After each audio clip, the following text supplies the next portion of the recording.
ao longo do prolongamento axônico, né? O que é a condução do impulso nervoso? É aquela inversão de carga elétrica, né? Toda célula, ela tem uma carga elétrica predominantemente negativa dentro dela.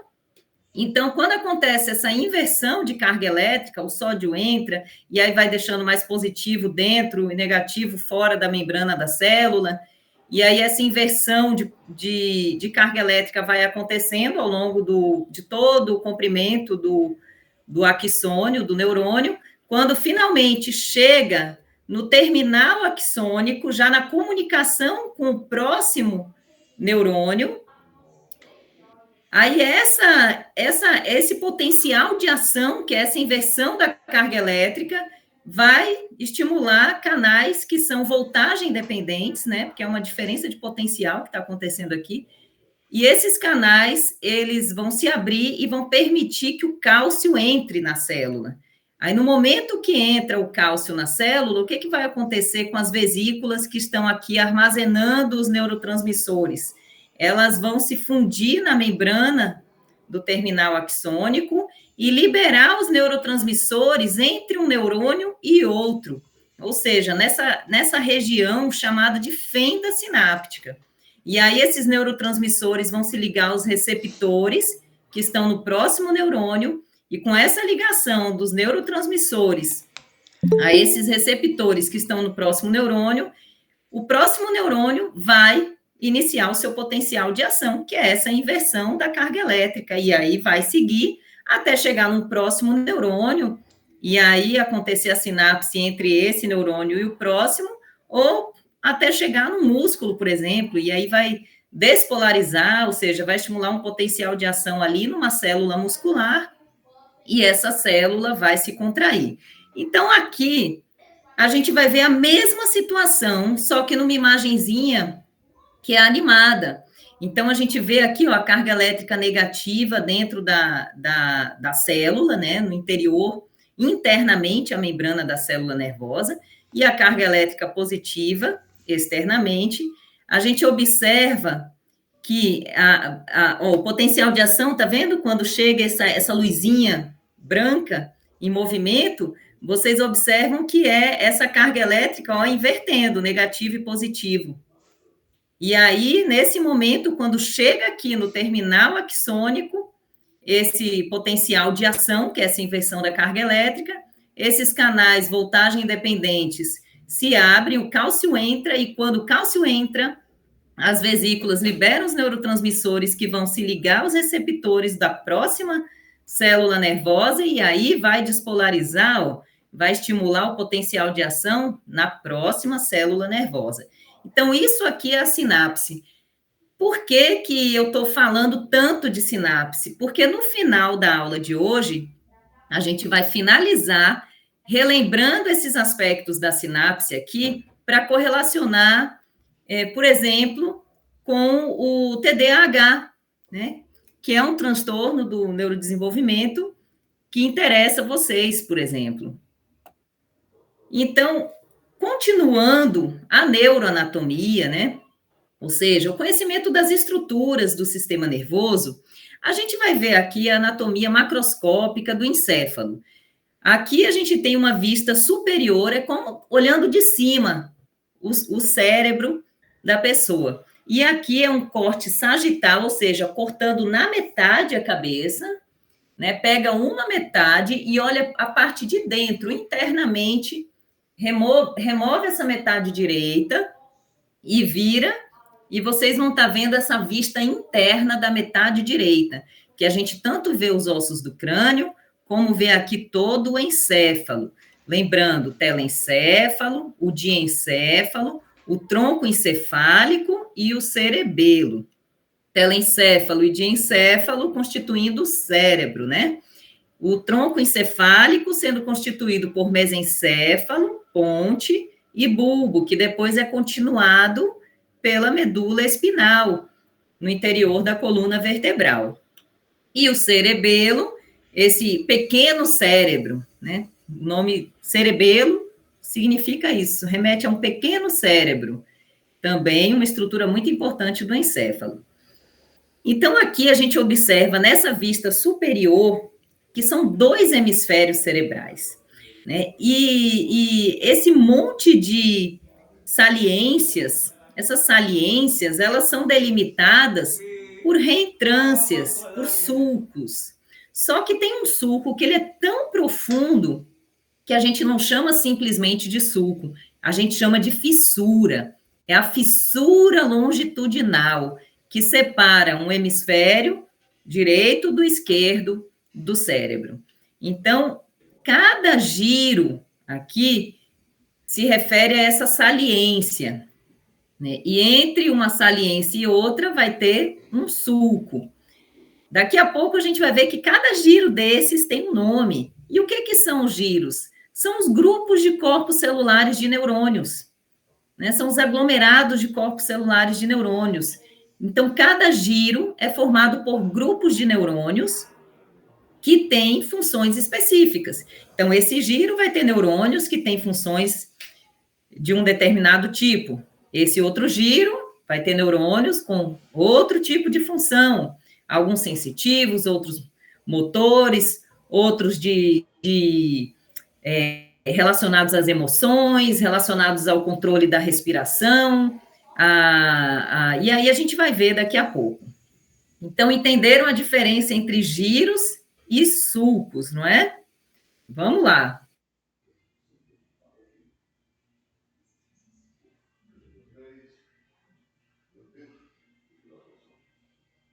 Dois hemisférios se comunicam. Então, os corpos celulares de neurônios que estão constituindo aqui um determinado giro, por exemplo, os prolongamentos axônicos de alguns deles vão seguir para o outro lado, para o outro hemisfério, e fazer sinapse com corpos celulares de neurônios, então, do outro hemisfério.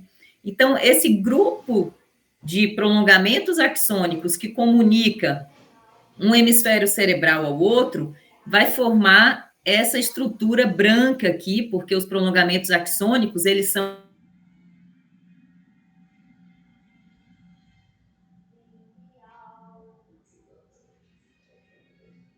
a gente chama hemisfério cerebral ao outro de corpo caloso. O objetivo da aula aqui não é decorar nome, é só compreender o funcionamento e a estrutura, mas não tem que ficar se preocupando em decorar nomes, tá bom? Embora tudo aqui para eu conseguir apresentar para vocês, eu vou ter que usar os nomes, tá bom? Mas quero que não gere ansiedade esse monte de nomes. Então, aqui a gente tem uma vista lateral do cérebro, né, do telencéfalo, né, uma parte. E a gente observa que, de acordo com o nome dos ossos do crânio, também são nomeados os lobos cerebrais. Então, a gente vai ter o lobo frontal, representado aqui em vermelho, ele fica envolto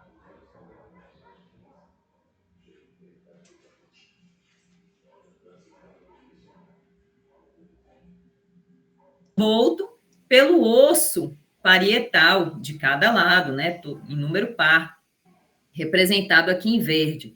Tem o lobo occipital e tem aqui o osso occipital, envolvendo o lobo occipital. Tem o lobo temporal e está aqui, ó, em vermelhinho, que é a parede lateral direita, é a outra metade, né, da cabeça, que é a metade esquerda, e aqui metade direita, né?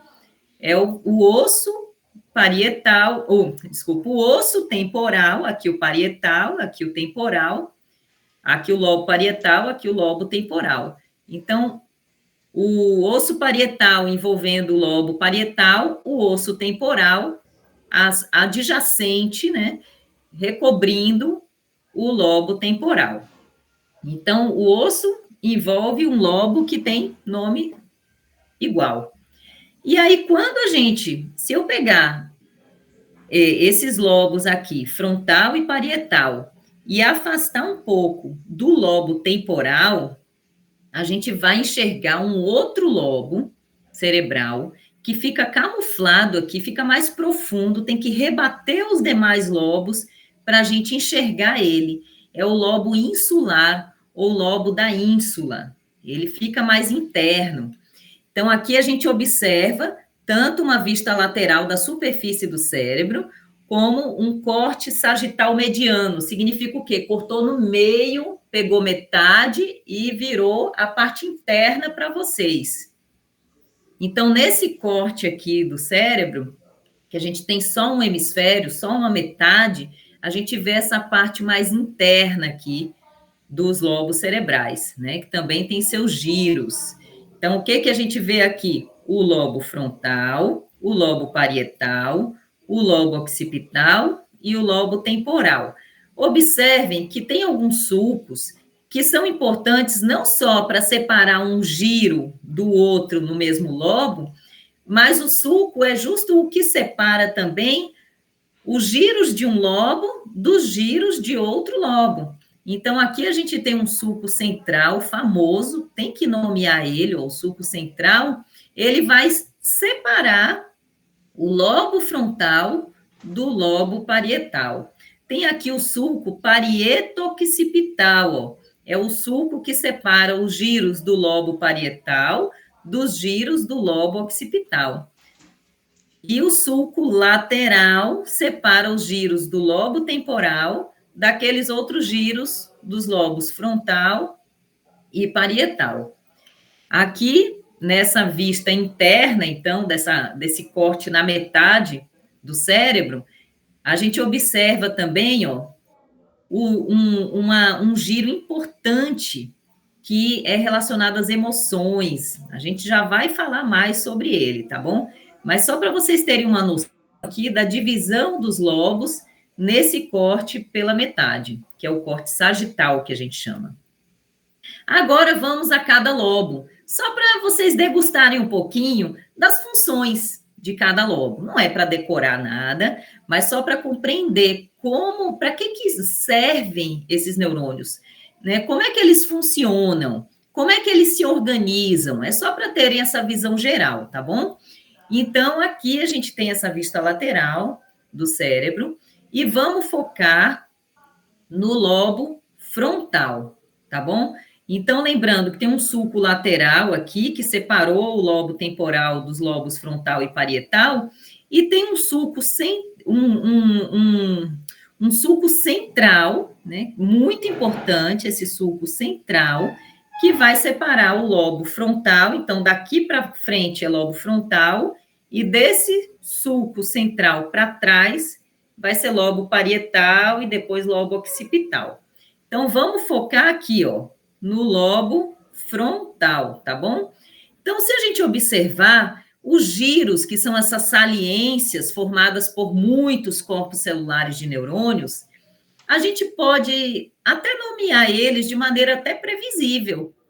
Tem um giro frontal superior, um giro frontal médio e um giro frontal inferior. Estão vendo? Separados por sulcos. Os sulcos, nome previsível também, vai ter um sulco frontal superior e um sulco frontal inferior. Além desse sulco central, né, que separa o lobo parietal do frontal, e anteriormente a ele vai ter o giro pré-central, ou seja, na frente do sulco central, é o giro pré-central. Anteriormente a ele, vai ter o sulco pré-central, e depois esses giros que eu falei, frontal superior, médio e inferior. Mas para que servem esses giros?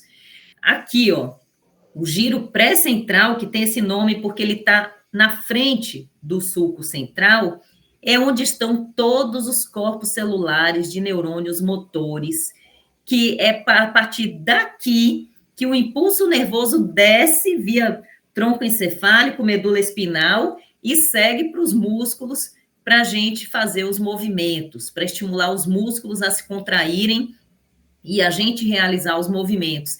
Então, essa daqui, esse giro pré-central, é o giro que representa a área motora primária do encéfalo, tá bom? É daqui que saem os comandos motores para a gente executar os movimentos que foram planejados pelo cérebro. E esses giros frontais aqui, superior, médio, inferior.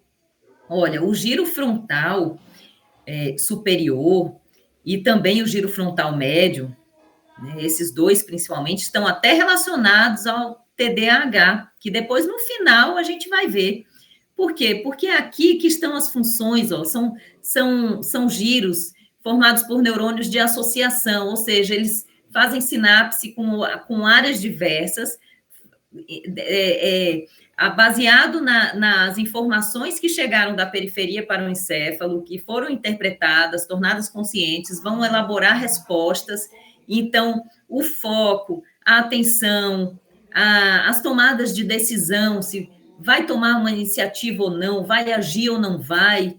Então, todo esse controle de como você vai se comportar, também o controle dos movimentos dos olhos, o planejamento dos movimentos, o grafismo. Se tiver uma lesão, uma morte de neurônios nessa região, vai ter agrafia. A pessoa não vai conseguir escrever, mesmo que saiba, mesmo que consiga identificar as letras, as palavras, mas ela não vai conseguir executar a escrita. Também aqui tem uma região importante, um grupo de neurônios importantes que vão formar a chamada área de Broca. A área de Broca é a área motora da fala. Então, para a gente executar a fala, né, a gente precisa ativar esses neurônios aqui. Então, a gente vê, ouve informações, interpreta, torna tudo isso consciente, compreende, e aí, na hora que a gente vai se expressar oralmente, são esses neurônios aqui que vão receber esse monte de informações de outras áreas cerebrais e vão estimular a contração dos músculos da nossa laringe, né, a nossa respiração, tudo que envolve a fonação. Agora vamos o lobo parietal. Então, lembrem que tem o sulco central, né? Que aqui, ó, eu estava falando de lobo frontal, e aqui está o giro pré-central, aquela área motora primária, não é? Daqui saem todas as informações para a gente executar os movimentos do corpo. Mas, posteriormente ao sulco central, vai ter um giro, um nome previsível, o giro pós-central.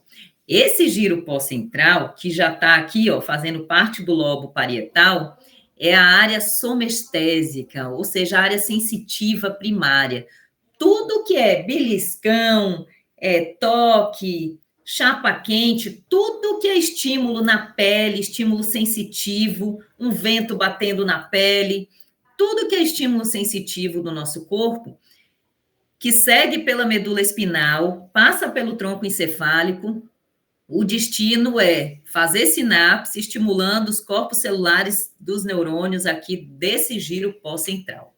Só que assim, chegou o estímulo, mas aí essas informações, esses neurônios também vão fazer sinapse depois de receber esses estímulos sensitivos com outros neurônios do lobo parietal, que são neurônios de associação, que aí vão identificar, esse estímulo foi bom ou foi ruim? Ele foi ofensivo? Ele foi doloroso? Ele foi agradável? E aí, esses neurônios de associação vão dar um sentido para esse estímulo sensitivo que chegou da periferia do corpo aqui no giro pós-central, que é a área sensitiva primária. E, a partir daí, são neurônios de associação. A partir daí, vão ativar neurônios motores que vão, então, dar as devidas respostas, né? Que pode ser contrair os músculos do braço para tirar o braço desse estímulo, pode ser sair correndo, pode ser ficar parado, ou pode ser ficar nervoso, né? Ativar áreas cerebrais que controlam as emoções. Então, mas o estímulo sensitivo, ele chega direto aqui primeiro, depois ele segue para interpretações e elaborações de respostas frente a esse estímulo, tá bom? Aí, além do giro pós-central, que fica posterior ao sulco central, nós temos aqui um grupo de giros que vão formar, na verdade, lóbulos. Então, o lobo parietal vai ter o giro pós-central, que é sensitivo, primário, e vai ter um lóbulo parietal superior e um lóbulo parietal inferior. são neurônios de associação, como eu falei, vão pegar esses estímulos que chegaram na área sensitiva e vão dar algum sentido, vão interpretar, vão tornar consciente qual o real sentido daquele estímulo que chegou, né? Interpretam os estímulos sensoriais. Eles são separados por um sulco intraparietal, já que é um lóbulo parietal superior e um lóbulo parietal inferior. E tem outro giro aqui, muito importante, que é o giro supramarginal. Ele está aqui, ó, são neurônios que estão aqui, ó, conectando o lobo parietal já com o lobo temporal, né? O giro supramarginal. São neurônios de associação, então tem relação com o pensamento, com a interpretação dos estímulos. Né? O giro angular, vejam que também ele está aqui entre o lobo parietal, occipital e temporal, e a gente já vai ver uma função importante para ele aqui nesse slide reservado para os giros e sulcos do lobo temporal, né? Porque, como vocês podem ver, o giro angular está nessa transição mesmo entre parietal, occipital e temporal. Então, vamos a ele. Tá? Aqui a gente vê a região do giro angular.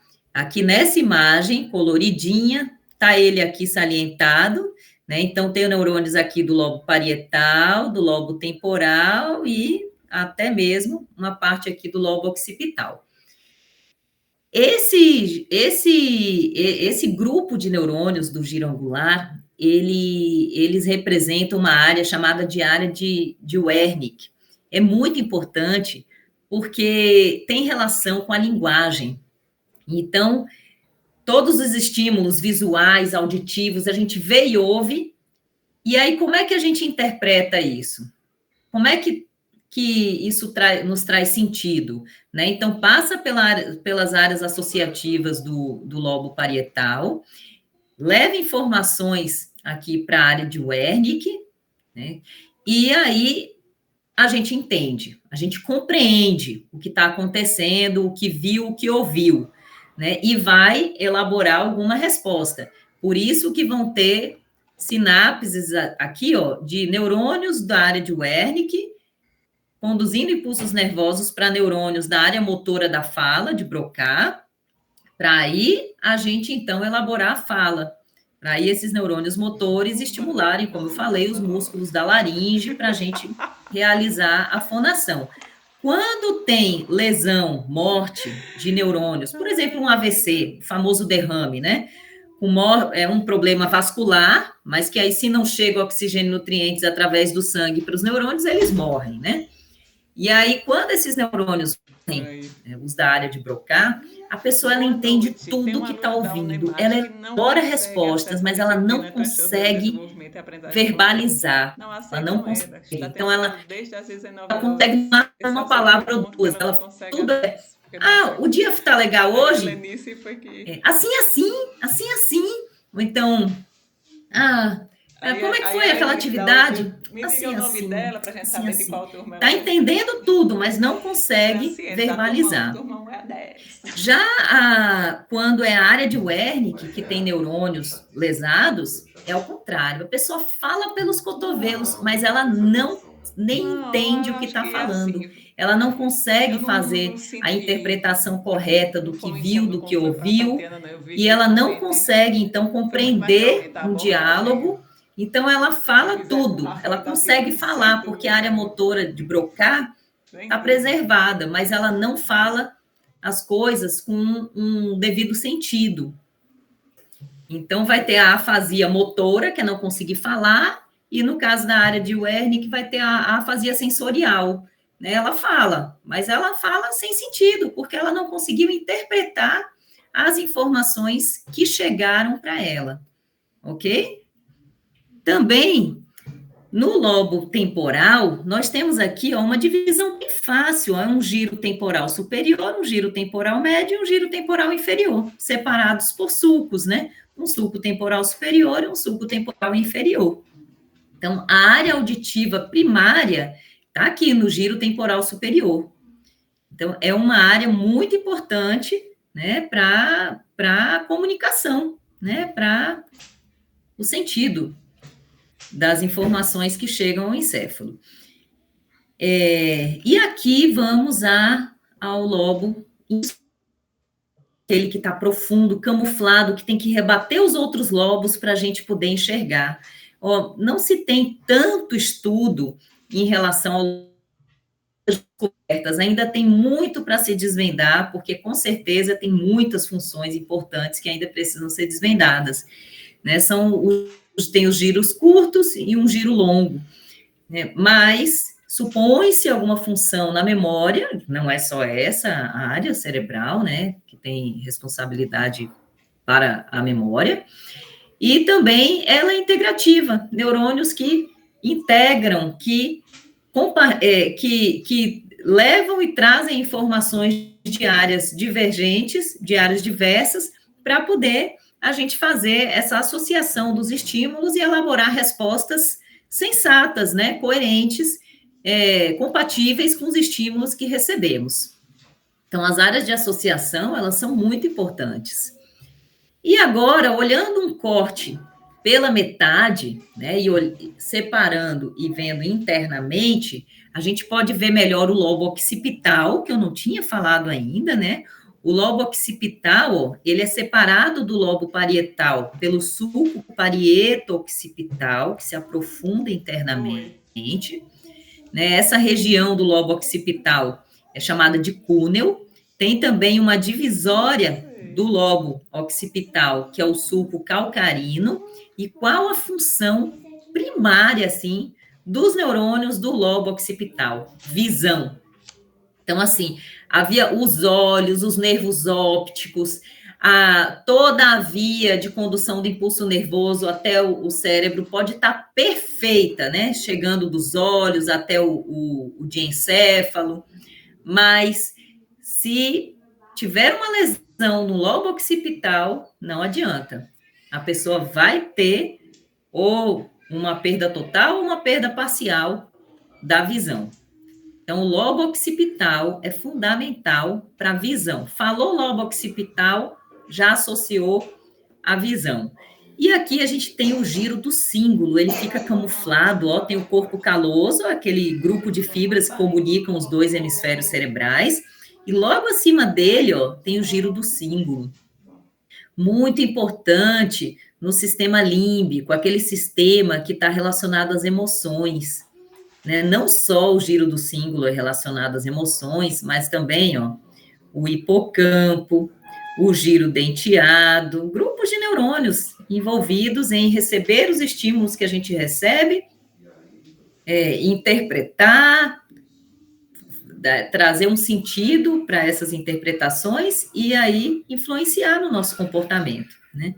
Aqui também o giro parahipocampal, né, que está paralelo, acompanhando adjacente ao hipocampo, e olha só, esse giro mais interno do lobo temporal, ele é importante para a memória, né? Também tem esse outro giro mais interno do lobo temporal, eles têm nomes, tem o giro occipito-temporal medial, porque se estende, do lobo occipital para o temporal, tem o giro occipito-temporal lateral, também, porque se estende do lobo occipital para o temporal, só que mais lateralmente, mais para fora, né? E funções importantes aqui são memória e olfato. Aí essa pontinha a gente chama de unco. Então, aqui é só um esquema, né, mostrando todas as funções, apontando com setas, mostrando que cada grupo de neurônios que constituem os diversos giros separados pelos diversos sulcos, constituindo cada lobo, né, vão ter funções diferentes. Atenção visoespacial, raciocínio figurativo e analítico, memória operacional espacial, fala, julgamento moral, memória operacional de objetos, cálculos matemáticos, olfação, prazer tátil, antecipação da dor. Não vem ao caso ler tudo isso, mas só para vocês terem essa noção da diversidade de funções e da organização dos neurônios em giros, e mesmo assim, ao longo de cada giro, vão ter grupos de neurônios com funções distintas. E esses giros, eles são extremamente importantes. Essas saliências demonstram o quê? demonstram que existe uma quantidade grande de neurônios, né, funcionando, importantes para as nossas funções sensitivas, motoras, associativas, emocionais. Os humanos, embora tenham um encéfalo menor do que o de uma baleia, de um elefante, mas as circunvoluções, a riqueza de giros é bem maior do que no elefante, numa baleia, que tem um encéfalo maior do que o nosso, né? Porque o tamanho do corpo é maior também, né? Então é proporcional isso, mas o desenvolvimento dos giros não é igual, né? Nós temos muito mais giros. E ó, como isso acontece? Ó, ao longo do período fetal mesmo, ó, semana 14 de gestação. Olha como é pobre de giros, tá vendo? E aí, ó, semana 26 já vão, porque os neurônios estão sendo produzidos, estão sendo desenvolvidos, então os giros vão ficando cada vez mais salientes, né? Os giros são os grupos de neurônios. Quanto mais giros, né, quanto mais saliências e sulcos, né, giros e sulcos, maior riqueza de neurônios. Olha na semana 38, quando já está prontinho para nascer, a riqueza de giros. E o que acontece numa síndrome congênita do Zika vírus? Né, que é quando a mãe, no período gestacional, pior ainda se for no primeiro trimestre, tem contato com o vírus, né, com o Zika vírus, aí tem aqueles sintomas gripais, até discretos, mas o vírus, ele é capaz de atravessar a placenta, chegar no feto e provocar uma disrupção ou ruptura. O que é isso? É quando o bebê está desenvolvendo perfeitamente, tá tudo perfeito, chega um fator extrínseco, né, um fator externo aí, no caso da síndrome congênita do Zika vírus, é o vírus Zika, né, e aí ele desarranja esse processo de desenvolvimento que estava normalíssimo, ele interrompe, ele atrapalha, né, e aí um encéfalo que estava se desenvolvendo bem, de repente, ele não continua se desenvolvendo bem. Até a pele, né, os ossos do crânio estavam acompanhando aquele crescimento e, de repente, tudo é interrompido rapidamente pela invasão do vírus. E tanto é que tem pregas de pele, formam essas pregas de pele, que a pele estava acompanhando aquele crescimento e, de repente, o crescimento para de acontecer por conta do vírus e fica aquela pele sobrando mesmo, porque o organismo já estava acompanhando, né, preparado, programado para aquele nível de crescimento e esse crescimento não acontece. Então, aqui a gente vê um corte, né? É como se cortasse assim uma rodela, ó, separando a parte anterior da posterior do encéfalo. Pega o encéfalo, corta uma rodela, exatamente como está nessa linha aqui, ó. E aí a gente observa, nesse corte, um encéfalo normal, olha os giros e sulcos, olha só quantos giros, a riqueza de giros. Tá vendo? Esse aqui é o sulco lateral, ó, aquele sulco que separa o lobo temporal e frontal. Aí aqui a fissura longitudinal, que separa um hemisfério do outro. Então, tá tudo perfeitinho aqui. Mas olha só, o mesmo corte no encéfalo de um feto cuja gestação foi interrompida, né, é uma mãe, esse artigo conta a história, né, relata a história de uma mãe da Eslovênia, jovem, na casa dos 20, e ela foi morar em Natal, bem na época da epidemia do Zika vírus. Quando voltou para a Eslovênia, fez um ultrassom, viu que tinham danos graves ao encéfalo, lá tinha para interromper a gestação nesses casos, e ela interrompeu a gestação, foram fazer exames macroscópicos no encéfalo, e perceberam, ó, com esse corte, a pobreza na formação dos giros. Vejam a agiria.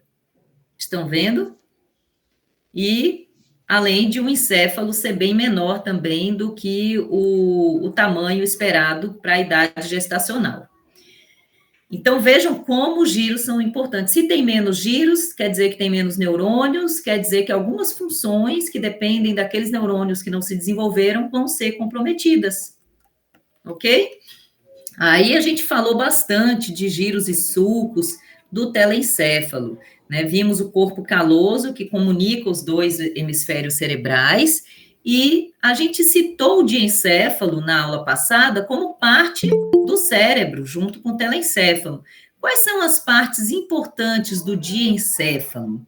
Né, nós temos aqui o tálamo, né, isso é um corte na metade, quer dizer que tudo que tem aqui, ó, nessa imagem, tem igual na outra metade. Então, o tálamo tem essa metade direita e a outra metade, comunicados por esse grupo de fibras aqui, ó, que é a aderência intertalâmica, só que está cortadinha aqui no meio. O tálamo, ele é todo repleto de corpos celulares de neurônios. Então, os corpos celulares de neurônios não estão só no córtex cerebral. Tem alguns aglomerados de corpos celulares de neurônios também na base do encéfalo. Né? Um dos exemplos é o tálamo. Tem essa parte posterior aqui, que é o epitálamo. Aqui tem a glândula pineal, que secreta o hormônio melatonina, principalmente à noite. Então, tem relação com os ciclos claro e escuro, né? A acordado ou dormindo do humano, mas tem muito mais estudos relacionados à glândula pineal aqui no epitálamo, em outros mamíferos, né, que não humanos.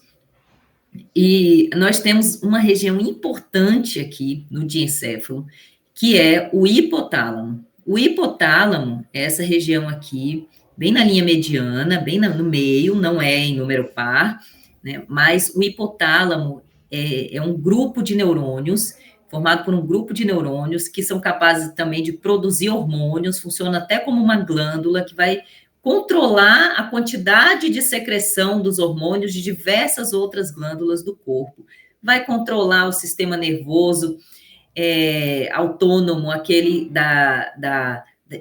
vai controlar, recebe as informações que chegam nas áreas sensitivas do telencéfalo, interpreta, né, dá sentido também, tem neurônios de associação aí, e aí, de acordo com o tipo de estímulo que foi interpretado, os neurônios do hipotálamo vão ser capazes de regular as emoções e o comportamento, interferindo na frequência cardíaca, na pressão arterial, no metabolismo do corpo, no gasto de energia, vai controlar também a quantidade de cálcio circulante no corpo, se tem mais no osso, se tem mais no sangue, se vai ser mais ou menos absorvido, porque controla glândulas que controlam, por sua vez, essas funções. Então, assim, o hipotálamo, ele é poderoso em controlar diversos aspectos do nosso corpo. A temperatura, o centro de fome e de sede. Então, são neurônios, assim, de funções fundamentais para o nosso organismo. E aí, para finalizar agora essas partes todas do encéfalo, né, vamos ao tronco encefálico. Então, aqui a gente tem o mesencéfalo, a ponte e o bulbo. Né? No mesencéfalo, nós temos aqui, passando por aqui, todos os tratos, ou seja, os feixes de axônios, né, os prolongamentos axônicos de neurônios, que levam informações motoras do encéfalo para a medula espinal e periferia do corpo, e também que trazem, né, ao longo do tronco encefálico, todos esses feixes de fibras sensitivas e motoras vão passar pelo tronco encefálico. Então, tanto do córtex cerebral para a medula espinal, como do córtex cerebral trazendo informações para o bulbo mesmo, ou para a ponte, passam pelo mesencéfalo. Tem também os colículos aqui do mesencéfalo, superiores e inferiores, que recebem, fazem parte do trajeto, tanto na via visual, né, para visão, como na via auditiva. Então, tem importância visual e auditiva. Depois a gente vai ver essas vias. Tem os núcleos rubros, que estão relacionados ao controle dos movimentos dos nossos membros, por exemplo, da contração dos nossos músculos. Aqui tem corpos celulares de neurônios, cujos prolongamentos axônicos vão inervar os músculos que movimentam os nossos olhos para olhar para um lado, olhar para o outro, olhar para cima, olhar para baixo. Já na ponte, né, também não menos importante, nós temos diversas fibras nervosas, ó, que comunicam, que levam informações do córtex cerebral para o cerebelo, do cerebelo para o córtex cerebral. Tem corpos celulares de neurônios aqui, cujos prolongamentos axônicos vão ser responsáveis, né, por estimular a contração da musculatura da mímica facial, por receber informações, neurônios aqui que vão receber as informações sensitivas de toda a pele da face, também contração de músculo, para a gente olhar para um lado, olhar para o outro, então neurônios responsáveis também pela contração de músculos oculares, e também a via auditiva e a via da sensação de posição do corpo, do equilíbrio, o famoso o labirinto, né, audição e equilíbrio. E o bulbo, ele contém todos esses feixes motores do córtex cerebral para a periferia do corpo, via medula espinal, e todas as fibras sensitivas da periferia do corpo, via medula espinal, passam pelo bulbo e seguem para o córtex cerebral, né? Lembrando que, ó, aqui a gente vê o bulbo, né, numa vista anterior, aqui está a ponte e aqui está o bulbo. Então, aqui a gente vê que a decussação das pirâmides do bulbo, ou seja, 90% das fibras motoras, né, que trazem informações motoras da metade direita do encéfalo, aqui na altura do bulbo que vão cruzar para o lado esquerdo e controlar o lado esquerdo do corpo. E 90% das fibras da metade esquerda do encéfalo na decussação das pirâmides do bulbo, que vai cruzar para o lado direito para controlar o lado direito do corpo. Também tem grupos de corpos celulares de neurônios no bulbo, que são importantes para controlar a frequência respiratória, a pressão arterial, a frequência cardíaca, também os reflexos aqui de vômito, espirro, deglutição, tosse, soluço, tudo isso, ó, é resultado de atividades de neurônios que estão aqui constituindo o bulbo. Então, não é para decorar, né? Mas é para ter essa noção de distribuição dos neurônios e que eles se dividem também, não só em locais diferentes, mas também em funções diferentes. E agora o cerebelo, né? O pequeno cérebro. Então, falou em cerebelo, pensou postura e equilíbrio. Se tiver uma lesão no cerebelo, a pessoa vai ter uma marcha de bêbado, vai andar cruzando as pernas, não vai conseguir manter uma postura adequada. Então, o cerebelo, vejam como ele é importante. Todas aquelas informações sensitivas que vêm da periferia do corpo, direto para a área sensitiva do encéfalo, né, para o giro pós-central, né, aquele giro sensitivo primário, né, de neurônios sensitivos que recebem as informações da periferia, essas informações vão para os neurônios de associação do lobo parietal, mas também elas chegam no cerebelo. Então, o cerebelo ele vai ter a noção da posição do corpo, né? Vão ter neurônios de associação aqui que vão comunicar o cerebelo com o tronco encefálico, com o córtex cerebral, e aí, depois de tornar consciente esses estímulos, as respostas motoras do giro pré-central, né, que é o grupo de corpos celulares de neurônios, né, motores primários, vão estimular os músculos para que a gente contraia, para manter a postura, manter o equilíbrio,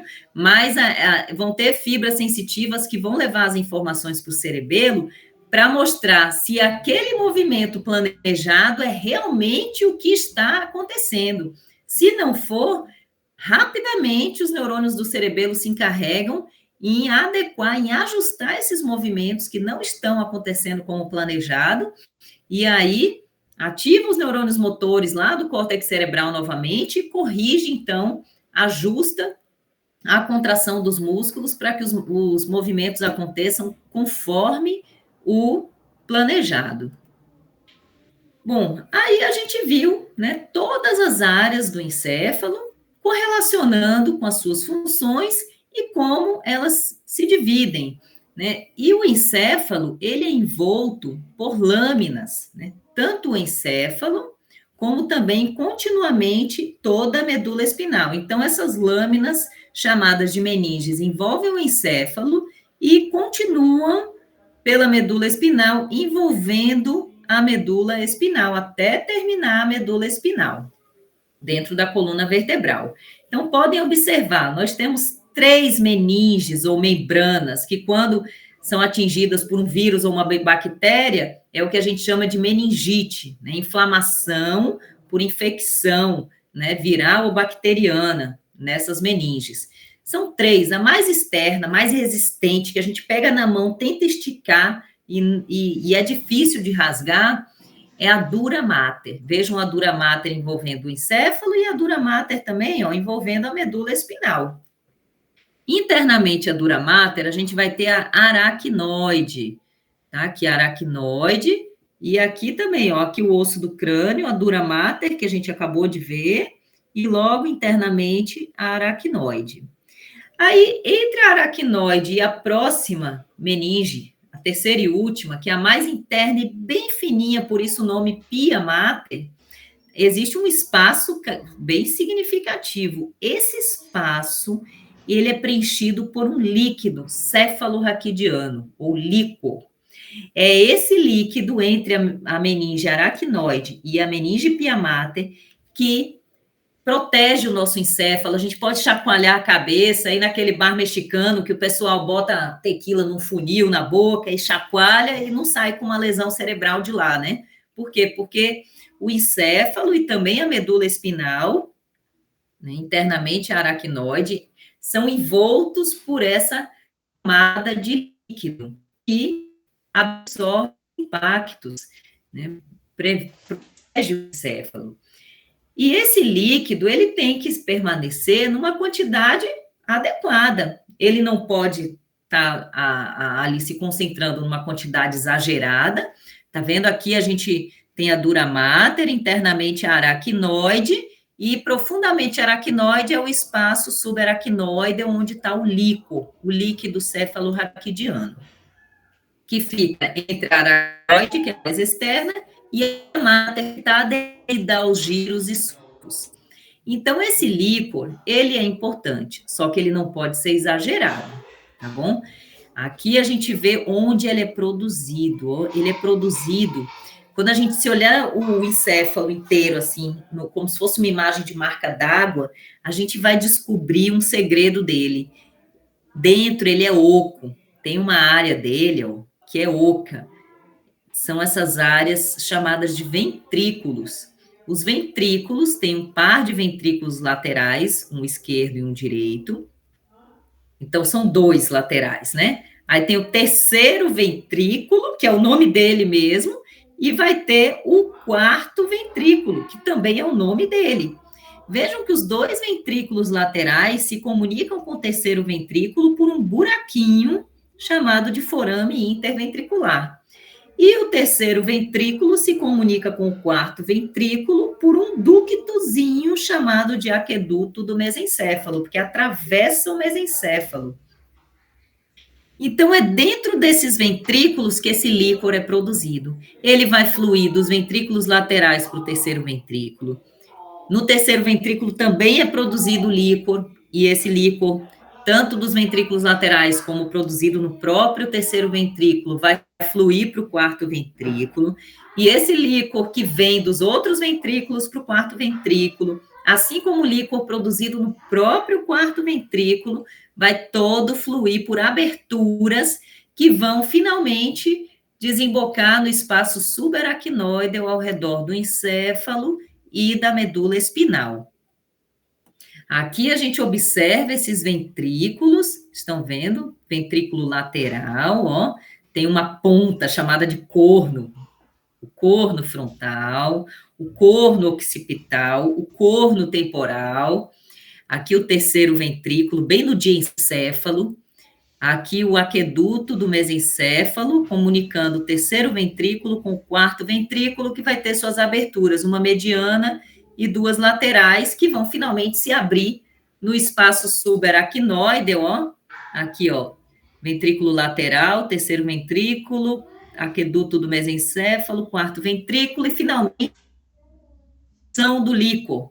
Ele não é para ficar guardado nos ventrículos, ele é para sair pelo quarto ventrículo e circundar todo o encéfalo e também a medula espinal, entre a aracnoide e a meninge pia mater, que está aderida ao tecido nervoso, a pia mater. E aí, o que acontece se houver uma obstrução aqui dessas aberturas que vão comunicar um ventrículo com o outro e o quarto ventrículo com o espaço subaracnoide? Será que vai ter problema se houver uma obstrução, um processo inflamatório que obstrua, e aí o líquor fica acumulando, ele continua sendo produzido e fica ali acumulando dentro dos ventrículos? Será que é problema isso? Vocês acham que é problema ou acham que não? Sim. É problema, é problema. Que problema vai ter aqui? Imagine que o líquor deve sempre estar saindo para o espaço subaracnoide para exercer sua função de absorver choques, né? No encéfalo e medula. E que também, ó, sempre está sendo produzido líquor novo, que está sempre saindo dos ventrículos e ocupando o espaço subaracnoide. E esse líquor do espaço subaracnoide está sempre sendo absorvido para o sangue. E aí, quando o sangue passa pelos rins, né, elimina na forma de urina, né? Ou seja, o líquor ele tem que estar fluindo, sempre sendo produzido, sempre passando para o espaço subaracnoide e sempre passando depois para o sangue, para estar sempre sendo renovado. Mas se acontece uma obstrução que gera um acúmulo do líquor nos ventrículos, um engarrafamento desse líquor dentro dos ventrículos, olha o que vai acontecer. Os ventrículos, eles vão começar a inchar, dilatar. Imagine, quando você pega um balão e bota na torneira e vai enchendo de água, o balão não vai inchando de água? É o que acontece com os ventrículos. Eles estão ali produzindo líquor, mas o líquor não consegue sair deles para ir para o espaço subaracnoide, absorver os choques do encéfalo e medula, e ao longo, né, aos poucos também sendo drenado para o sangue para ser eliminado na forma de urina. Então, o que vai acontecer? Os ventrículos vão dilatando.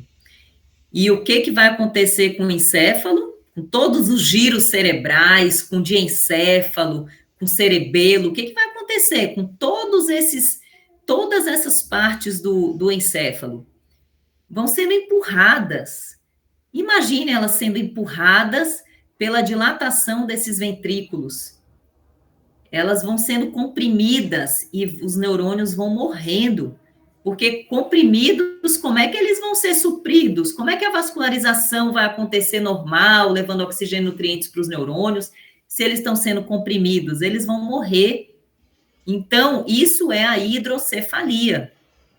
Tem por motivo de obstrução, a hidrocefalia obstrutiva, e tem a não obstrutiva, né? Que é quando não tem obstrução nenhuma, o fluxo está beleza, mas a produção pelas células aqui que produzem o líquor dentro dos ventrículos, está sendo exagerada. E aí a drenagem para o sangue não acontece de maneira compatível com essa produção exagerada.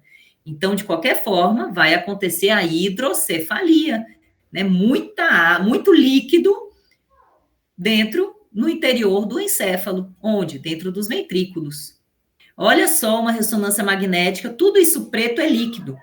Já foi empurrando o tronco encefálico, o cerebelo, empurrando e lesando, por isso que causa lesões neurológicas, com alterações funcionais, com sequelas neurológicas graves, se não fizer a cirurgia rapidamente, né? Já que tem uma obstrução, por exemplo, Então, coloca uma canulazinha que vai, por outra via, drenar esse líquor. Vai drenando esse líquor e aí desemboca em outra parte do corpo, por uma cânula que segue por baixo da pele, vindo lá do ventrículo. E então isso é a hidrocefalia, né? Aqui a gente observa esses ventrículos laterais, o terceiro ventrículo e o quarto ventrículo, numa vista anterior. Aqui a gente tem uma vista lateral também dos ventrículos laterais, o terceiro ventrículo e o quarto ventrículo.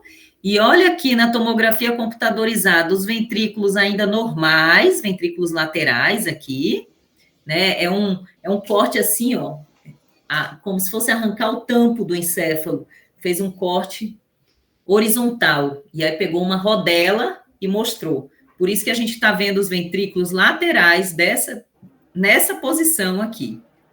Então, o que a gente tem aqui? Os ventrículos dilatados, comprimindo o tecido nervoso adjacente, comprimindo o encéfalo, causando lesões neurológicas, ok? Bom, falamos de todas as partes do encéfalo, né? E só lembrando que tem 12 pares de nervos periféricos que se originam do encéfalo, a gente chama de nervos cranianos, e vão ter 31 pares de nervos espinais, que se originam da medula espinal, aqui, ó, 31 pares de nervos espinais, tá bom?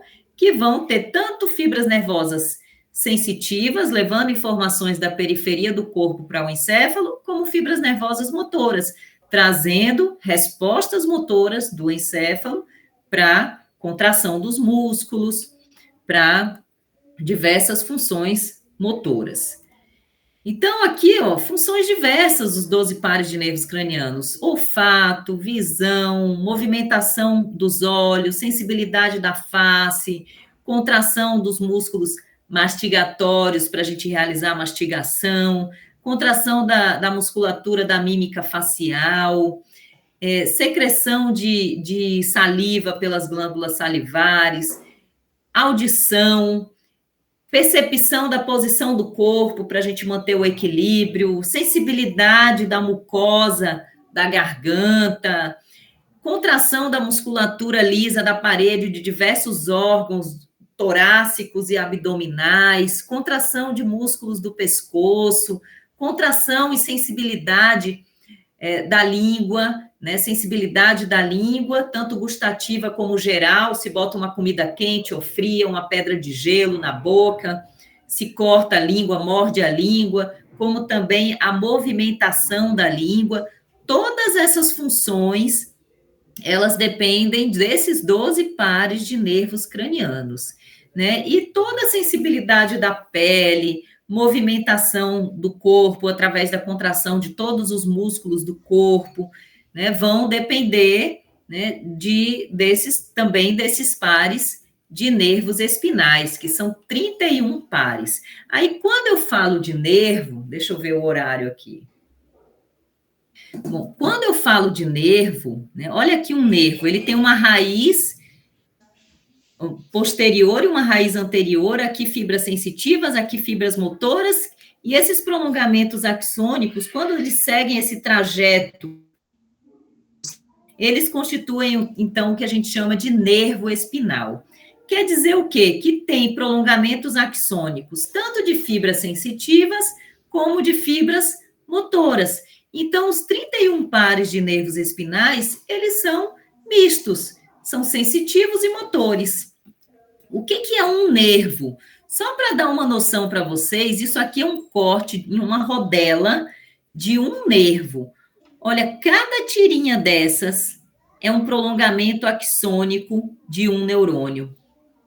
Então, imagine, aqui é um neurônio, aqui é outro neurônio, aqui é outro neurônio, aqui é outro. Então, quando a gente fala de nervo, a gente não fala de um corpo celular com seu prolongamento axônico constituindo o nervo, não. A gente fala de muitos corpos celulares aqui, cujos prolongamentos axônicos vão constituir um nervo, ok? Cortando uma rodela de um nervo, a gente vai ter muitos prolongamentos axônicos para formar um nervo. E aqui a gente tem um esquema da medula espinal mostrando os 31 pares, em número par, isso aqui é só um esquema, né? Então, se acontece uma lesão da medula, uma secção da medula, vai interromper a comunicação na altura da secção da medula, por uma fratura numa vértebra, por exemplo, e rompe a medula nesse nível. Então, cadê a comunicação entre o resto da medula e o encéfalo? Vai ser interrompida. Então, se os nervos espinais que vão levar estímulos sensitivos e motores para os membros inferiores não estão mais conseguindo se comunicar com o encéfalo, né, porque a medula foi seccionada acima do nível de origem deles, a pessoa vai ficar paraplégica. Mas se foi mais alta ainda a secção da medula, né, no nível ali, ó, de onde se originam os pares de nervos espinais que vão suprir os membros superiores, com sensibilidade da pele e contração dos músculos.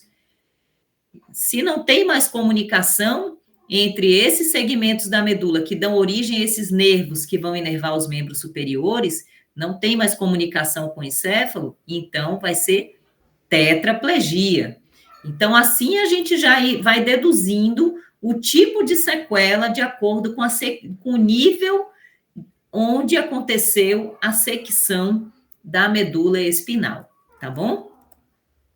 Aí, quando acontece, por exemplo, aqui também, essa imagem é de um bebê que nasceu com a síndrome congênita do Zika vírus, né? Então, se aconteceu aquela disruptura, aquela interrupção do desenvolvimento normal no encéfalo, mas também já teve evidência que até a medula espinal se desenvolve de forma inadequada. Aqui a gente vê ela mais fininha, um afilamento da medula espinal. Então, se a medula espinal não se desenvolve, também os membros também acabam não se desenvolvendo adequadamente, né? Então, está aqui um exemplo, né, de formas como um bebê com a síndrome congênita do Zika vírus pode se apresentar, né? Então, não só alterações cognitivas, mas também físicas. E aí, como a gente está falando desses principais transtornos do neurodesenvolvimento, né? Então, eu considerei importante aqui, antes de a gente falar de neuroplasticidade, apresentar para vocês as vias visual e auditiva, são aquelas que mais despertam curiosidade, não é? Quando a gente fala de deficiências, né? Deficiente auditivo, deficiente visual, né? A gente sempre pensa neles quando a gente fala de deficiências. Então, aqui está uma apresentação da anatomia do olho, né? Não cabe aqui a gente nomear estruturas, isso daria uma aula longa se eu fosse falar da anatomia do olho, né? Eu podia passar 2 horas aqui falando da anatomia do olho. Mas o que a gente precisa enxergar aqui, ó, é que tem a córnea, né? Qualquer estímulo visual, né? Ele vai, as luzes, né, que vão atravessar a córnea, vão atravessar a lente e vão atravessar toda essa região do olho, que a gente chama aqui de cavidade posterior, e vão chegar onde? Na retina. A retina é essa camada mais interna, onde estão todas as fibras nervosas, né? Essas fibras nervosas, elas são especiais. Essas células nervosas, elas são chamadas de cones e bastonetes. Então, aqui nessa imagem, a gente tem um aumento, tá vendo aqui, ó, a esclera, camada corioide, camada pigmentar da retina e a camada nervosa da retina, de fora para dentro, de trás para frente. É exatamente a mesma coisa aqui, ó, a esclera, a camada corioide, não vem ao caso agora ver o que é isso, mas aí chegou na camada pigmentar da retina e mais internamente a camada nervosa da retina. É isso que interessa, a camada nervosa da retina, tá aqui, ó. Quando todos os feixes de luz chegam, vão passando por várias refrações, né? Porque tem meios com densidades diferentes aqui. Quando chegam na retina, vão estimular essas células nervosas, que são os cones e bastonetes. Os bastonetes estão mais perifericamente posicionados, os cones mais centralmente. Mas qual a diferença entre cones e bastonetes? Os cones cores, já dá para associar assim. Eles são estimulados em ambientes mais claros, para a gente identificar as diferentes cores. Isso traz informações da gente, né, desde os nossos antepassados. Por que, que a gente não tem uma visão em preto e branco, como alguns mamíferos têm?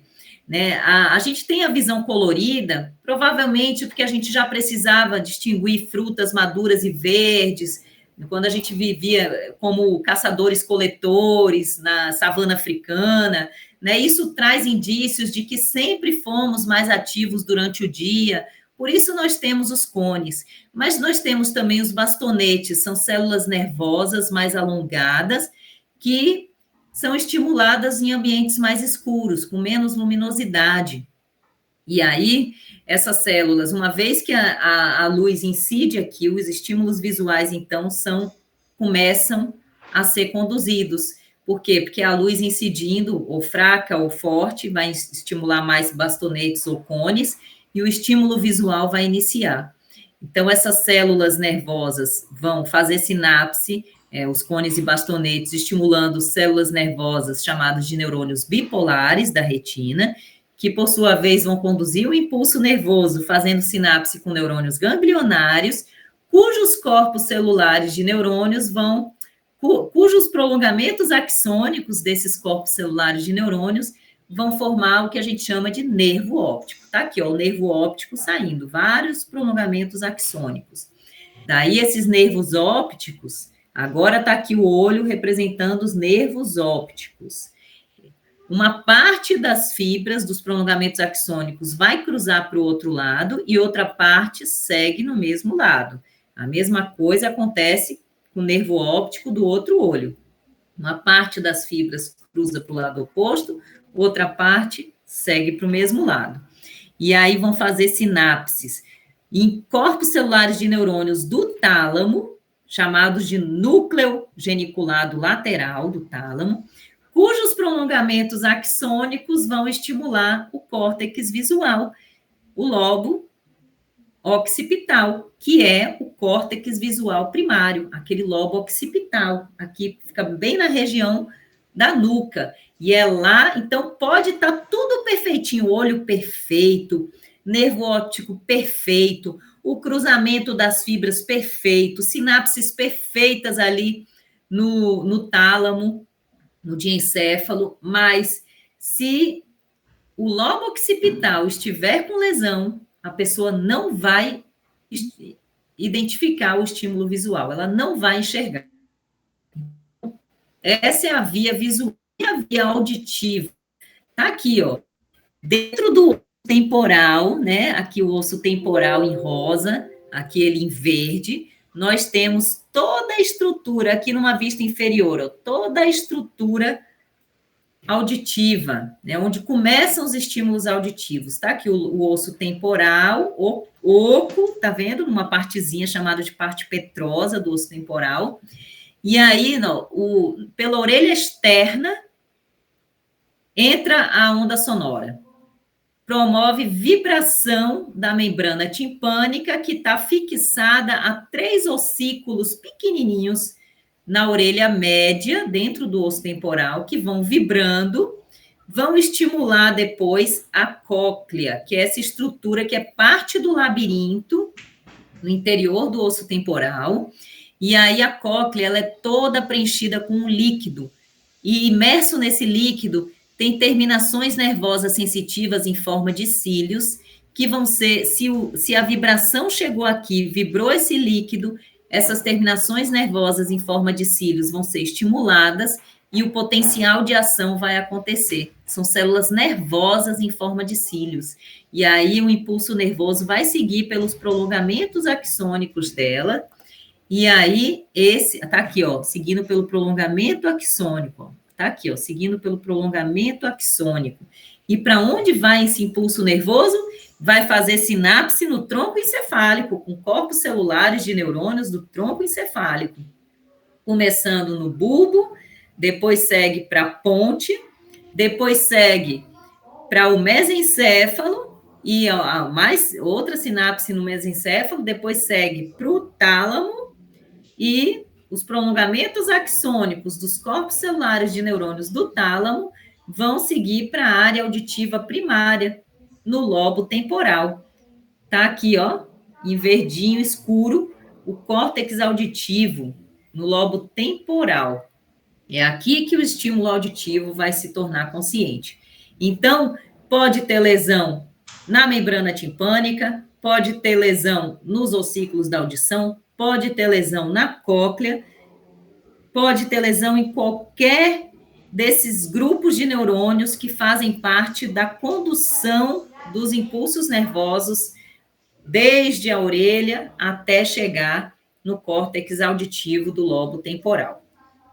Ok?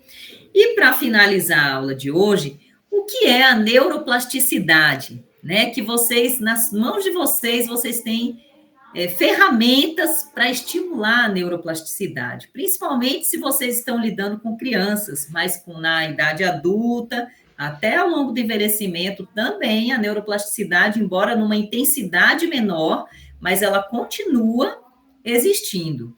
Então, a neuroplasticidade é a capacidade dos neurônios de modificarem a maneira como as mensagens são recebidas, processadas e transmitidas, né?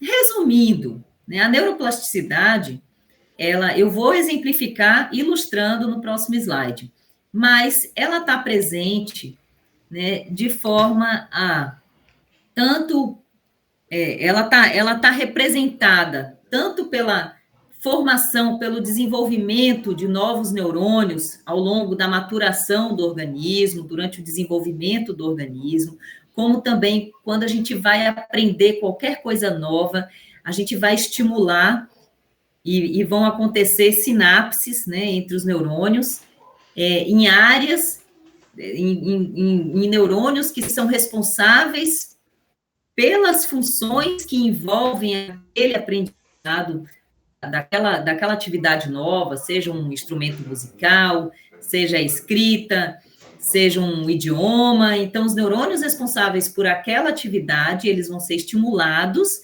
né? Então, sinapses vão acontecer repetidamente no momento que você está estimulando aqueles neurônios de acordo com o que você está aprendendo de novo, né? Mas também ajustes para compensar prejuízos no funcionamento cerebral. Por exemplo, ao longo do envelhecimento, então alguns neurônios podem ficar,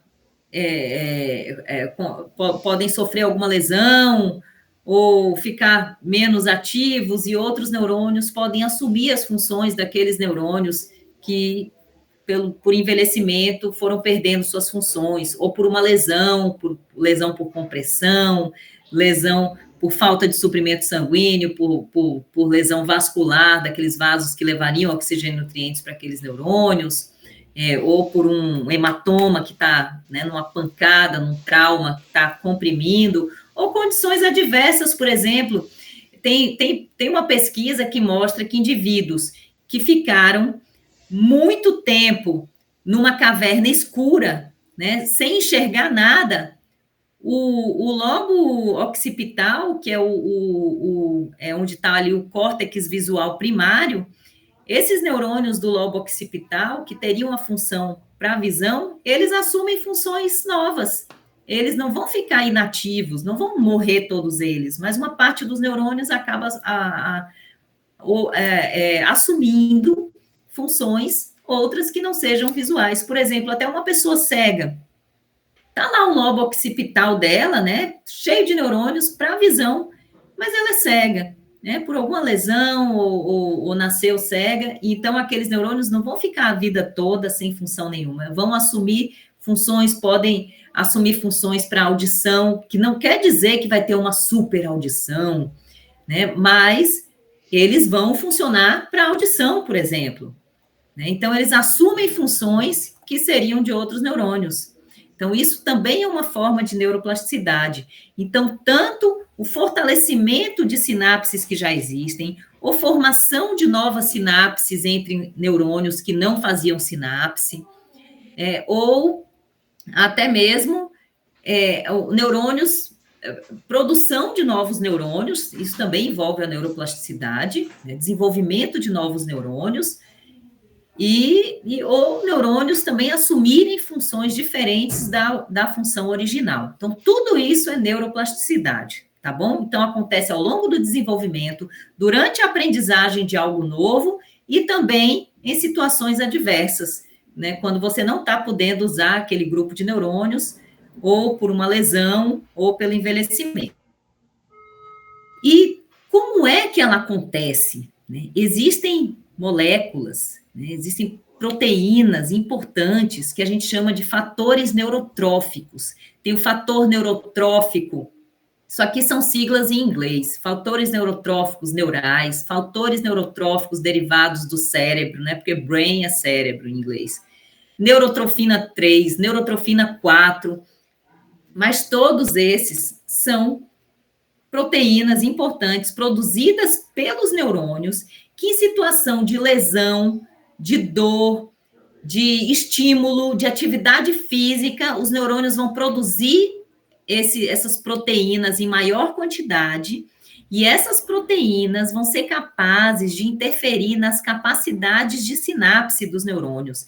Elas são capazes de aumentar a quantidade de neurotransmissores no terminal axônico. Elas são capazes de aumentar a quantidade de receptores na membrana pós-sináptica, ou seja, na membrana do neurônio que está recebendo esses neurotransmissores, potencializando, fortalecendo as sinapses. Então, essas proteínas, esses fatores neurotróficos, são o segredo, né, de como a neuroplasticidade pode acontecer, como a gente pode estimular a neuroplasticidade no nosso sistema nervoso, né, no nosso encéfalo. Então, para que servem esses fatores neurotróficos? Diferenciação das células progenitoras de neurônios, né, estimulando a produção dos neurônios, estimulando o desenvolvimento dos neurônios, a sobrevivência dos neurônios, mantendo a função normal dos neurônios, regulando a síntese, a produção de mais neurotransmissores, regulando o destino do neurônio, que aí essa imagem aqui exemplifica. Então, aqui exemplos da neuroplasticidade acontecendo. Então, imagine, esses neurônios, faziam sinapse, tá vendo? E essa via de condução do impulso nervoso era a via primária para uma determinada função. Aí, nessa outra situação, ocorreu uma morte desses neurônios, uma lesão, um trauma, uma doença, não importa o quê. Daí, esses neurônios que estão representados em rosa, que eram a via secundária, não era a principal para aquele tipo de função, assume, olha, agora em azul, esses neurônios que eram a via secundária para determinada função, assumem o papel desses neurônios lesados e passam a ser a via primária. Aconteceu aí a neuroplasticidade. Esse outro exemplo aqui, esse neurônio em verde fazia sinapse com esse roxo, e esse amarelo com esse outro roxo. Houve uma lesão desse neurônio verde, pois esse neurônio amarelo, que só fazia sinapse com esse neurônio roxo, olha só, aconteceu aqui, a ligação, né, a neurogênese aqui, fazendo com que esse neurônio amarelo tenha prolongamentos também, terminais axônicos, que vão fazer sinapse, tanto com esse neurônio roxo, como com esse outro, já que o verde foi lesado. Então, o destino desse neurônio mudou, né? E aqui a gente vê a fenda sináptica. Aqui o terminal axônico, a membrana pré-sináptica, aqui o outro neurônio com a membrana pós-sináptica e a fenda sináptica. Então, aqui um determinado número de vesículas com seus neurotransmissores que vão se ligar a esses receptores durante a sinapse. Por isso que eu relembrei a sinapse no primeiro momento da aula de hoje. E olha aqui, né, com estimulação, né, uma semana depois, olha só, aumento do número de vesículas com seus neurotransmissores, consequentemente, aumento do número da quantidade de neurotransmissores, potencializando, fortalecendo essa sinapse que já existia. E os neurotransmissores com muito mais receptores para se ligarem, ó. Então, houve o fortalecimento da sinapse. E é isso que acontece quando a gente treina, lê, estuda, revisa. Então, a gente vai estimulando o fortalecimento de sinapses que já existiam. Até mesmo o adulto é capaz disso. E aqui, para finalizar, eu trouxe esses artigos científicos que comprovam, né, ó, em 2004, já estava comprovado que o exercício físico melhora não só a capacidade motora, mas também o aprendizado espacial e a memória. Então, você faz exercício e você estimula a neuroplasticidade em vários grupos de neurônios, inclusive que não são primariamente para a função motora, né? Tem outras funções também. Então, aqui, ó, até para prevenir Alzheimer, prevenir demência, o exercício físico já está comprovadamente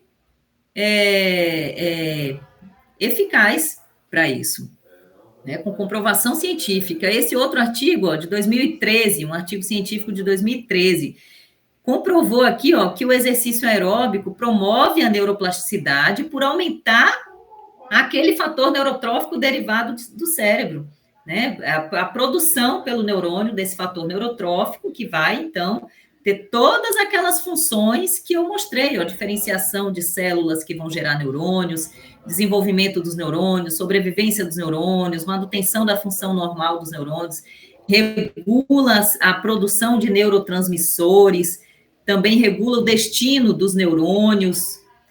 Então, exercício aeróbico, esteira, corrida, né, promove a neuroplasticidade ao aumentar a produção desse fator neurotrófico derivado do cérebro e considera como exercício aeróbico, e assim, comprova também como o exercício aeróbico pode facilitar a aquisição e a retenção, né, de habilidade, ou seja, mantém o que já tinha e ainda adquire novas habilidades motoras, no caso de uma pessoa que teve um derrame, né, o AVC, perdeu algumas funções por lesão de alguns neurônios, grupos de neurônios do encéfalo, vai depender de onde foi essa lesão vascular no encéfalo, para saber onde estão esses grupos de neurônios lesados, né? Mas a atividade, o exercício aeróbico conseguiu também melhorar as habilidades motoras após um AVC. Também, ó, a natação, esse aqui, inclusive, tanto esse como esse, eu estou aqui como autora. Aqui a Aline Mamã e aqui a segunda autora aqui, a Aline Mamã. Esse aqui a gente comprovou que fazendo uma lesão, isso aqui foi em camundongos, induzindo uma lesão compressiva no nervo periférico, responsável pelos impulsos nervosos sensitivos e motores da perninha do camundongo, né? A compressão vai gerar um processo inflamatório no nervo, com muita dor de origem nervosa, né? A gente fala origem neuropática, né? A dor neuropática. E a natação conseguiu ativar tanto a própria lesão, já ativa a produção dos fatores neurotróficos, mas a natação também ativou fator neurotrófico neural, de crescimento neural, né, e fator neurotrófico derivado do cérebro, acelerando a melhora da dor, mas também acelerando a regeneração do nervo que foi comprimido. A natação, sem nenhum tratamento farmacológico. E agora, para finalizar, né, a pergunta que não quer calar, né, que eu sei que vocês queriam me perguntar isso, por isso eu já botei, né, e faz parte dessa disciplina, a gente vê isso daí. Como é o cérebro do TDAH e como é o cérebro do autista? Né, primeiro, para quem não lembra, né, uma definição básica do TDAH, né, o transtorno de déficit de atenção e hiperatividade, é uma desordem neurobiológica caracterizada pela falta pela falta de manutenção da atenção, a pessoa não consegue manter a atenção, pela hiperatividade e pela impulsividade. Claro que existem variações dentro do TDAH, tem alguns que prevalece a falta de atenção, tem outros que prevalece a hiperatividade, mas isso aqui é uma definição bem geral, só para resgatar o que é o TDAH, né? Mas como é o cérebro do TDAH? Né? Foi evidenciado, mas ainda estudos precisam ainda evoluir, né? Para ter outras conclusões. Mas, a princípio, o que se constatou é uma redução da quantidade de corpos celulares de neurônios no córtex pré-frontal ventromedial. Lembram quando eu falei dos giros frontais superior, médio, inferior? E eu falei que tem corpos celulares de neurônios ali importantes para tomadas de iniciativa, né? Quando a pessoa decide, vou fazer ou não vou, julgar o que é importante e o que não é, pois existe uma quantidade menor de neurônios nessa área do lobo frontal, né? E existe um funcionamento atípico nos neurônios de associação do lobo frontal e de todas as áreas que se comunicam, que têm sinapses com esses neurônios. Então, a associação ali, né, as informações sensitivas que chegam, o que você julga que é importante, que não é, e aí daí para nessa associação, nessa comunicação de neurônios de outras áreas com as áreas, com esses neurônios do lobo frontal, então a função acaba ficando diferente quando se interpreta todas essas informações que vêm de outras áreas e vai se decidir se toma a iniciativa ou não toma, né? Se faz ou não faz. Então, a redução a menor quantidade de corpos celulares de neurônios nesse córtex pré-frontal influencia no comportamento que gera os sintomas do TDAH. Né? Também insuficiência de dopamina, um dos neurotransmissores, né, que estão presentes em sinapses, né, um neurotransmissor responsável pela regulação motora, humor e atenção no sistema nervoso. E por quê? Por que acontece? Alterações genéticas, mas também as ambientais, né, de acordo com o ambiente que a criança cresce, com os estímulos que lhes são dados, claro que dá para moldar esses sintomas, essa intensidade do TDAH. E o transtorno do espectro autista, né, o TEA, né? Só uma definição básica. É um distúrbio do neurodesenvolvimento caracterizado por desenvolvimento atípico, manifestações comportamentais, déficits na comunicação e na interação social, padrões de comportamentos repetitivos, estereotipados, podendo apresentar um repertório restrito de interesses e atividades, né? Aquele hiperfoco. Mas, claro, todo mundo sabe que existe um largo espectro, né? Como o nome já diz, transtorno do espectro autista. Então, tem de todas essas características aqui, tem autistas que têm muito mais leves e outros que têm realmente elas mais visíveis, mais acentuadas, né, com mais impacto no dia a dia. E aí, como é o cérebro autista, para a gente finalizar a aula de hoje?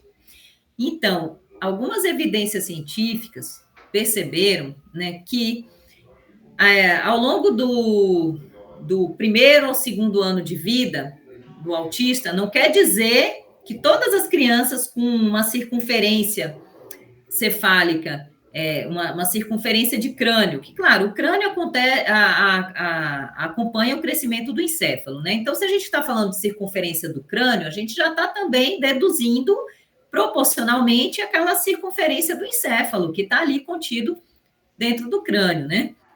Então, se percebeu, se detectou um aumento significativo na circunferência do crânio, né? Aquele acompanhamento em pediatra, né? Se nota que é um crescimento um pouco mais acelerado do que nas crianças que não têm o autismo. Agora, não quer dizer que só isso aí seja indício de autismo, não. Não, minha filha, a minha filha do meio mesmo, a de 6 anos, ela tem uma cabeça avantajada em comparação às irmãs, e não tem autismo, tá? Então, não é uma associação direta, tá? Mas o cérebro autista, ele, né, o crânio acompanha esse crescimento, mas também o volume cefálico é proporcional a esse crescimento do crânio, tá bom? Não é um crescimento do crânio assim acentuado, como na hidrocefalia, né, que o crânio acompanha o crescimento do encéfalo por conta da dilatação dos ventrículos, empurrando o encéfalo, e o crânio acompanha, mas é um perímetro cefálico aqui, botando a fita métrica, ó, na parte mais proeminente do osso occipital, passando acima das orelhas e acima dos olhos, e aí mede essa circunferência. Se notou que nos autistas é um pouquinho mais acelerado esse crescimento em comparação a crianças não autistas. E o volume do encéfalo também proporcionalmente. E esse aumento significativo do encéfalo e da circunferência do crânio, né, do tamanho do crânio, ele se deve principalmente a um aumento significativo na quantidade de corpos celulares de neurônios dos lobos frontal e temporal. Frontal e temporal. Mas então que maravilha! É mais inteligente, tem um número maior de neurônios, né? Que maravilha! Aparentemente é vantagem, né? Mas o problema está justamente nos neurônios de associação. Então, tem um número maior de neurônios nos lobos frontal e temporal, né? Por isso, o encéfalo é maior, o crânio acaba aumentando um pouco mais entre o primeiro e segundo ano de vida, mais acelerado do que nas crianças que não têm autismo, mas a conectividade entre esses neurônios é que não é tão eficaz. Então, tem muitas sinapses que são ineficientes. O que significa isso?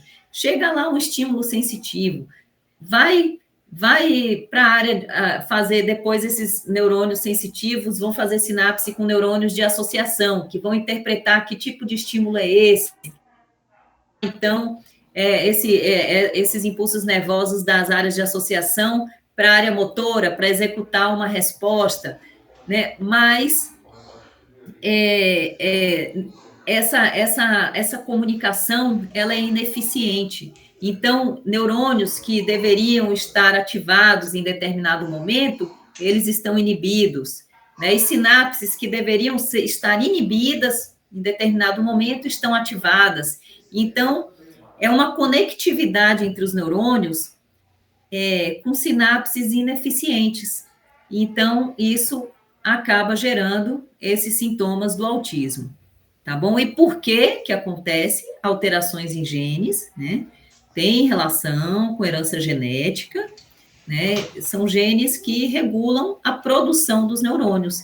Então, eles são produzidos em quantidade até maior, mas e a associação entre um grupo de neurônios e outro? E as sinapses?